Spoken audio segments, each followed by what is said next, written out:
வாங்க வீடியோக்குள் போகலாம். இன்னைக்கு பிரதோஷம். நம்மளால முடிஞ்ச அளவு நமக்கு தெரிஞ்ச அளவு நம்ம சாமி இடத்த சுத்தமாக வச்சுருங்க. நம்மள்ட்ட இடம் பெருசாக இல்லைன்னு நம்ம ஃபீல் பண்ண தேவையில்லைங்க. நம்மள்ட்ட இருக்கிற சின்ன இடம் இருந்தாலுமே நம்ம வச்சுருக்கிறத பொறுத்து இருக்குங்க. பிரதோஷத்துக்கு இந்த மாலைலாம் எல்லாம் இருக்குது பாருங்கள். இது கருங்காலி மாலை, உத்ராஜம், துளசி மாலைங்க. இதை போல் நீங்கள் ஒன்று வாங்கி வச்சிட்டிங்கன்னா நம்ம இப்போ 108 டைம் சொல்லுவோம் பாருங்கள், அதுக்கு இது யூஸ்ஃபுல்லாக இருக்குங்க. அதனால் இது வாங்கி வச்சுருக்குங்க. இது எங்கள் பாப்பா செஞ்சாங்க எங்கள் வீட்டில். நம்ம எது இருந்தாலும் நம்ம வழிபடுறதை பொறுத்து தான் இருக்குங்க.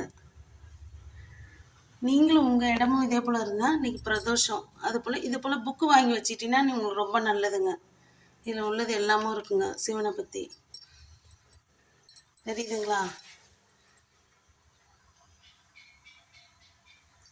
இது போல் ஒரு கண்ணாடி இது இருக்கு பாருங்க. இது போல் வாங்கி இந்த ஃபோட்டோ அன்னலட்சுமி அரிசி வச்சு அதில் ஒரு தட்டு போட்டே மூடி வைங்க.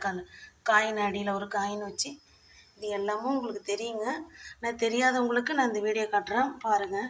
இது நம்ம அப்புறம் கொளுத்தலாங்க. இந்த விளக்குங்க நம்மள்ட்ட சின்னதாக இருந்தாலுமே நம்ம சுத்தமாக வச்சுருந்தா போதுங்க. நம்மள்ட்ட பெருசாக வேணும் அப்படிலாம் கிடையாதுங்க. இருக்கிறத வச்சு நம்ம நல்லபடியாக வச்சுருந்திங்கன்னா நம்ம நல்லா ஆரோக்கியமாக நோய் நொடி இல்லாமல் நல்லா இருக்கலாங்க. எனக்கு தெரிஞ்ச அளவு நான் வீடியோ போடுறேங்க. பிடிச்சிருந்தா லைக் பண்ணுங்கள், ஷேர் பண்ணுங்கள், சப்ஸ்கிரைப் பண்ணுங்கள். பிரதோஷம் அன்னைக்கு ஓகே.